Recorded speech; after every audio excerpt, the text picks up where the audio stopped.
Idag är det den 5 februari 2025. Dagen efter det här fruktansvärda dådet som hände i Örebro igår. Under natten har jag varit i samtal med mitt högre och mina guider.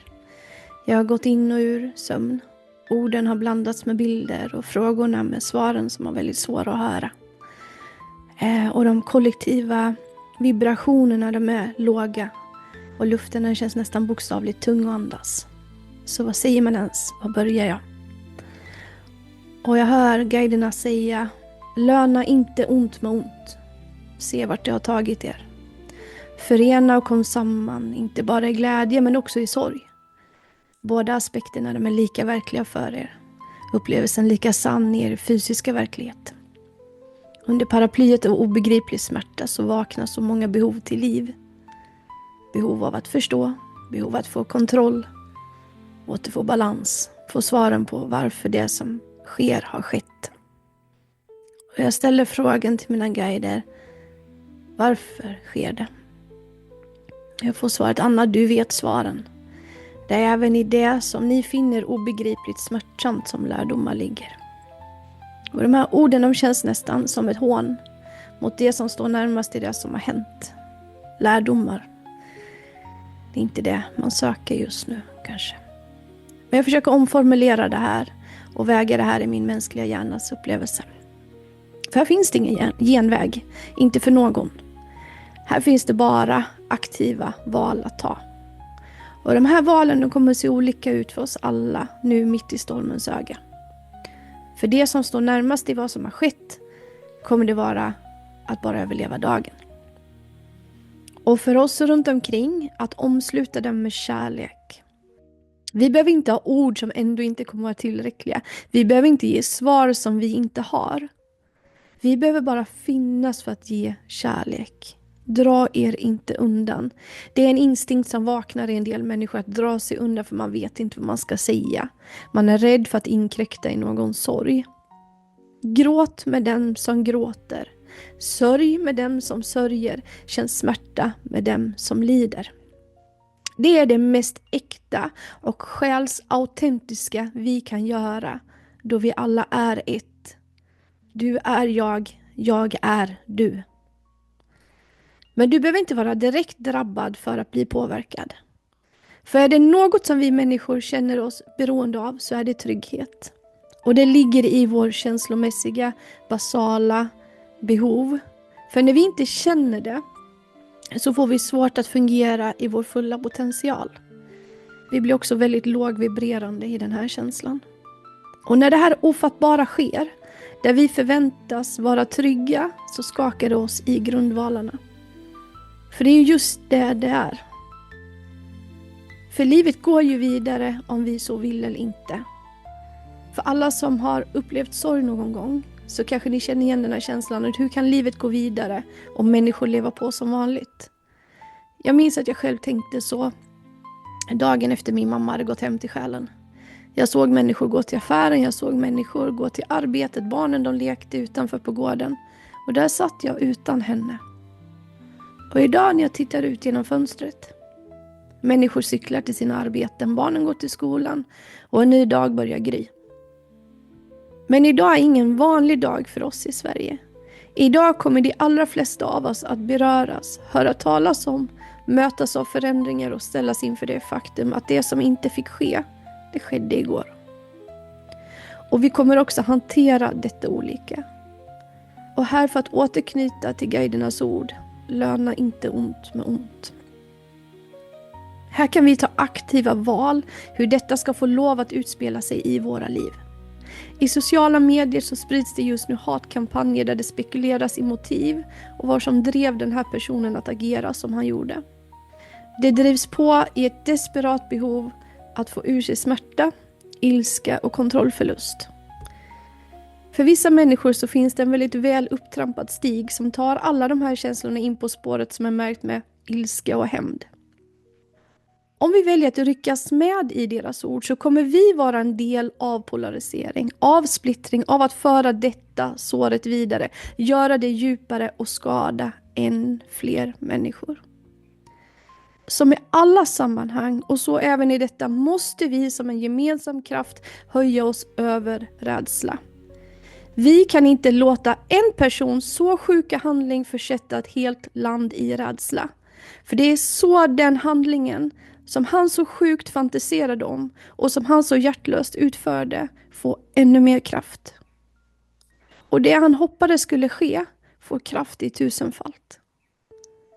Guiderna talar upprepat och återigen upprepat om att vi inte får fastna i rädsla just nu. Sorg, sörj! Hur kan vi inte sörja en dag som denna, oavsett vilken tro och övertygelse vi sitter med? Känn! Hur kan vi inte känna? Vi är energivarelser som är känslofyllda från topp till tå om vi befinner oss i ett friskt sinnestillstånd. Men hat, rädsla och grupperingar kommer det inte att komma något gott ur. Ingen vinnare kommer att komma ur det. Och det som faktiskt är främst drabbade av detta är ju våra barn. Inte dina barn och inte mina barn, utan våra barn. Dessa oskyldiga liv som idag behöver gå tillbaka till skolan. Även om det här var en vuxenskola så är det en skola. Det var barnen igår som blev inrymda i sina skolor. En plats som är en så stor del av deras vardag. Det finns en schamansk lag som säger så här. Jag kan den inte ordagrant, men summan av den är så här. Att du får leva som du vill. Varje människa har rätt att leva sitt eget liv hur den vill. Så länge man inte skadar någon annan. Men över allt annat, ingen skada får göras mot barnen. Och hur sant är inte det? Om vi inte har skadade barn så har vi heller inte skadade vuxna.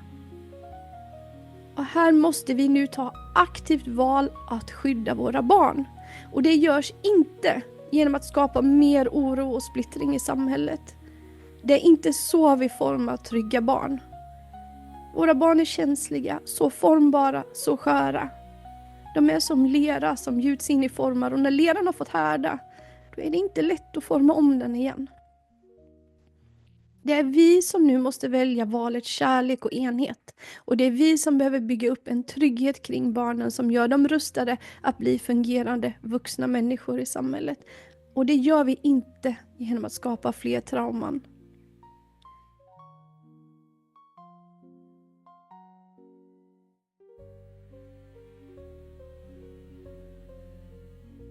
I skrivande stund så drogs min blick ut genom fönstret och jag ser på en skolgård.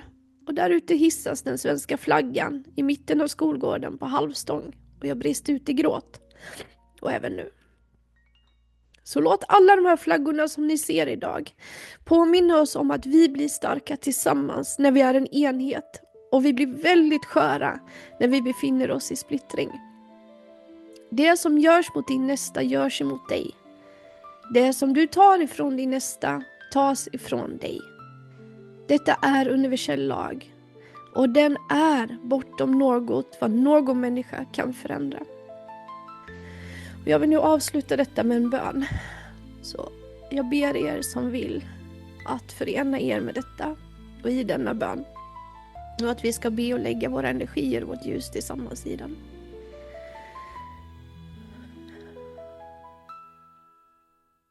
Älskade skaparen av vår själ. Se oss i denna stund av sorg, hopplöshet och förtvivlan.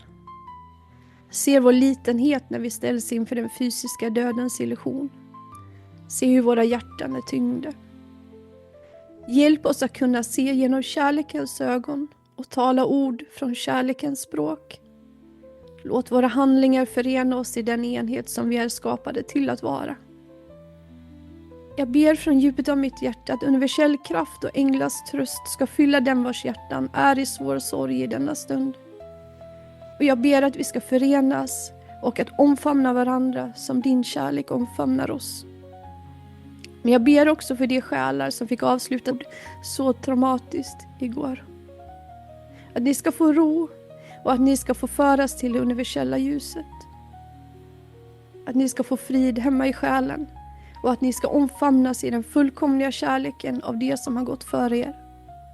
Jag ber att ni också ska hålla er nära dem som är kvar på jorden, som är i överväldigande sorg. Ge dem bevis för själens överlevnad, det ber jag er. Visa er kärlek från andra sidan för att lätta på sorgens ok.